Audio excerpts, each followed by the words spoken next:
Petrol pump fraud total 4 तरीकों से हो सकता है। तो मैं मेरी गाड़ी में ऑयल डलवाने के लिए पास के ही पेट्रोल पंप पर गया और पेट्रोल पंप अटेंडेंट को 1010 रुपए का पेट्रोल डालने को बोला। फिर पेट्रोल पंप अटेंडेंट ने डिस्पेंसर मशीन में लगे इस कीपैड में पहले सेल बटन प्रेस किया, उसके बाद 1010 प्रेस करके एंटर प्रेस कर दिया। उसके बाद नोजल उठाते ही अटेंडेंट ने मुझे बोला कि जीरो चेक कर लो। यहां एक छोटा सा कैच है, ध्यान से समझना। अगर आप कभी नोटिस करोगे तो पहले आपको डिस्पेंसर मशीन के डिस्प्ले में हर जगह 8888 दिखेगा, फिर डिस्प्ले यूनिट में ब्लिंक होगा और उसके बाद में जीरो आएगा। यहां प्रॉब्लम यह है कि इस बात की कोई गारंटी नहीं है कि 8888 के बाद 0000 आए ही। अगर 8888 रह गया तो आपसे पहले जिस बंदे ने पेट्रोल भरवाया होगा रीडिंग वहां से कंटिन्यू हो जाएगी। और बैड न्यूज ये है कि इस डिस्पेंसर मशीन में ऐसी सेटिंग्स की जा सकती हैं कि पास ही खड़ा दूसरा पेट्रोल पंप अटेंडेंट आपको बातों में लगा के आपका ध्यान भटकाकर रिमोट से ये कंट्रोल कर सके कि 8888 से ही पेट्रोल फिलिंग शुरू हो जाए और जीरो रीडिंग आए ही ना। इन शॉर्ट, जब भी आप रिफ्यूलिंग के लिए पेट्रोल पंप विजिट करो तो पेट्रोल पंप फ्रॉड से बचने के लिए डिस्पेंसर मशीन के इस डिस्प्ले में जीरो का बहुत खास ध्यान रखना है। एनीवेज, फर्दर अटेंडेंट ने नोजल को कार के फ्यूल टैंक में डाला और नोजल के लैच को जैसे ही प्रेस किया तो स्पीड से पेट्रोल डलना शुरू हो गया। यहां पर सोचने वाली बात यह है कि इस अंडरग्राउंड फ्यूल स्टोरेज टैंक से पेट्रोल इस डिस्पेंसर मशीन तक कैसे आया और क्या यह डिस्पेंसर मशीन सच में 1010 रुपए का ही पेट्रोल डालेगी। तो क्यों ना जब तक गाड़ी में पेट्रोल फिल हो रहा है तब तक नेक्स्ट पेट्रोल पंप फ्रॉड को समझने से पहले इस फिलिंग स्टेशन का वर्किंग मैकेनिज्म समझा जाए।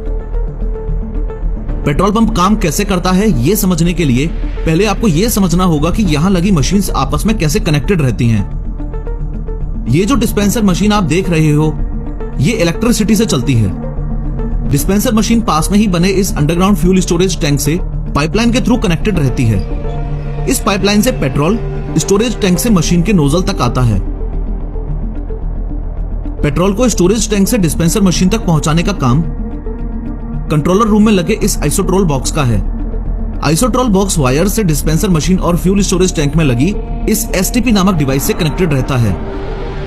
इस आइसोट्रोल बॉक्स का काम डिस्पेंसर मशीन की कमांड को रिसीव करके स्टोरेज टैंक पर लगी एसटीपी डिवाइस को कमांड देना होता है। पेट्रोल पंप अटेंडेंट ने जैसे ही कीपैड से एंट्री करने के बाद नोजल को उठाया तो डिस्पेंसर के लोअर कंपार्टमेंट में लगे इस बूट स्विच ने कंट्रोल रूम में लगे इस आइसोट्रोल बॉक्स को सिग्नल भेजा कि डिस्पेंसर मशीन तक ऑयल पहुंचाओ। जैसे ही कंट्रोलर बॉक्स का सिग्नल एसटीपी को मिला तो स्टोरेज टैंक में लगी सबमर्सिबल पंप ऑटोमेटिकली चालू हो गई। सबमर्सिबल पंप में लगी प्रोपेलर ने घूमना शुरू किया और ऑयल को टैंक से उठाकर पाइप में ऊपर की ओर प्रेशर से भेजना शुरू कर दिया। यहां फ्यूल स्टोरेज टैंक की बात चल ही रही है तो दूसरे टाइप का पेट्रोल पंप फ्रॉड भी आपको समझा ही दूं। इस बात में कोई दो राय नहीं है कि पानी, नेफ्था और व्हाइट केरोसिन जैसे सब्सटेंसेस का यूज करके इस फ्यूल स्टोरेज टैंक में मिलावट बिल्कुल हो सकती है। लेकिन गुड न्यूज ये है कि आपके पास ये राइट है कि आप कभी भी पेट्रोल पंप मैनेजर को अप्रोच करके फिल्टर पेपर टेस्ट और डेंसिटी टेस्ट करवा सकते हो। फिल्टर पेपर टेस्ट और कुछ नहीं बस फ्यूल की प्योरिटी चेक करने का तरीका है। इस टेस्ट में फिल्टर पेपर पर पेट्रोल की कुछ बूंदें डाली जाती हैं। अगर पेट्रोल में मिलावट है तो ये पेट्रोल फिल्टर पेपर पर इस तरह का दाग बनाता है और अगर नहीं है तो फिल्टर पेपर पर बिना कोई दाग छोड़े पेट्रोल इवेपोरेट हो जाता है। डेंसिटी टेस्ट में अगेन पेट्रोल की थर्मोमीटर और हाइड्रोमीटर से डेंसिटी चेक की जाती है। प्योर पेट्रोल की डेंसिटी 710 केजी पर मीटर क्यूब से 770 केजी पर मीटर क्यूब तक रहती है। आप जब पेट्रोल रिफिल करवाते हैं तो डिस्पेंसर मशीन के डिस्प्ले सेक्शन में यहां पर भी डेंसिटी लिखी रहती है, कभी नोट करना। फ्यूल स्टोरेज टैंक के मिलावट के कॉन्सेप्ट से संबंधित आपको यह भी पता होना चाहिए कि ये एटीजी है, यानी कि ऑटोमेटिक टैंक गेज। ये एक मेटल की स्टिक होती है जिस पर ये दो फ्लोट्स होते हैं। इनका काम स्टोरेज टैंक में ऑयल और वाटर लेवल को नापना होता है। अब आप सोच रहे होंगे कि फ्यूल टैंक में वाटर का क्या काम, तो मैं बताता चलूं कि बारिश के टाइम स्टोरेज टैंक में अगर इस डिस्चार्ज पाइप की कैप लूज है तो पानी स्टोरेज टैंक में आ सकता है। ये जो एटीजी देख रहे हो, मेजरमेंट्स के लिए इस एटीजी की जगह पहले गेज स्टिक यूज होती थी।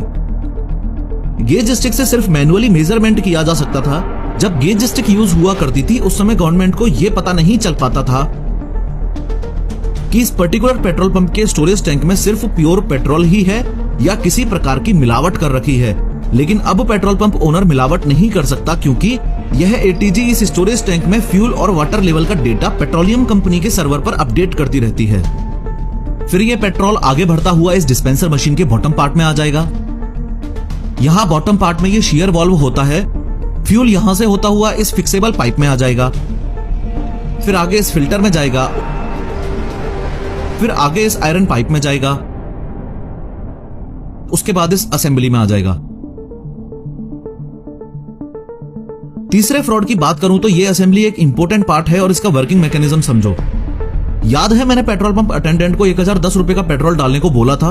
उसने जब 1010 कीपैड में एंटर किया तो डिस्पेंसर मशीन में यह असेंबली ही इस बात के लिए रिस्पॉन्सिबल है कि मेरी गाड़ी में 1010 का ही पेट्रोल जाए, न कम न ज्यादा। इन शॉर्ट ये सारी कैलकुलेशन इस असेंबली में ही होती हैं। गुड न्यूज ये है कि ये असेंबली लीगल मेट्रोलॉजी डिपार्टमेंट के द्वारा सील्ड रहती है।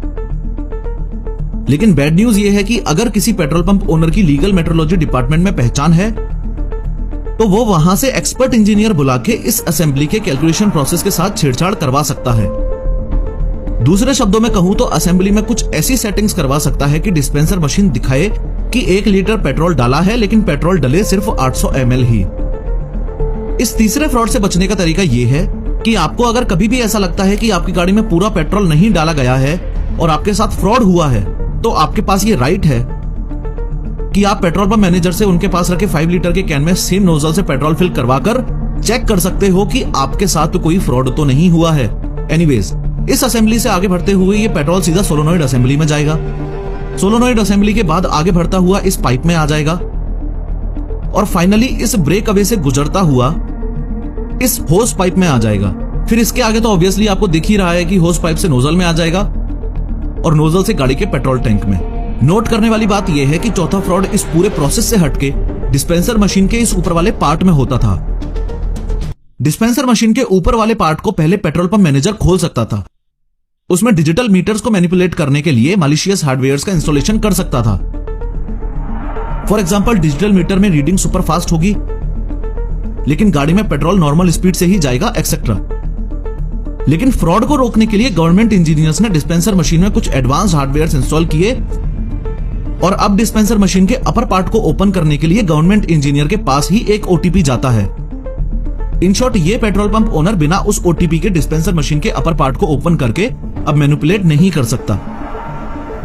इस पूरी कहानी का तात्पर्य यह है कि टोटल 4 तरीके से पेट्रोल पंप फ्रॉड आज तक मेनली होते आए हैं। सबसे पहला, ध्यान भटकाने वाला, जो कि आज भी होता है।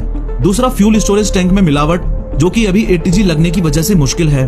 तीसरा है डिस्पेंसर मशीन में लगी असेंबली से छेड़छाड़ वाला, आज के टाइम ये भी थोड़ा मुश्किल है। और चौथा है डिस्पेंसर के अपर सेक्शन में मैलिशियस हार्डवेयर इंस्टॉलेशन वाला, जो कि ओटीपी प्रोसेस ऐड होने के बाद अगेन थोड़ा सा मुश्किल है। इस सब के अलावा आपने एक बात और नोटिस की होगी कि पेट्रोल पंप अटेंडेंट पेट्रोल भरते वक्त नोजल के लैच को बार बार प्रेस करता है। कुछ लोगों को लगता है कि ये फ्रॉड है, बट टेक्निकली देखा जाए तो ये पेट्रोल के प्रेशर को कंट्रोल करने के लिए किया जाता है ताकि एंटर्ड अमाउंट से ज्यादा फिल ना हो जाए।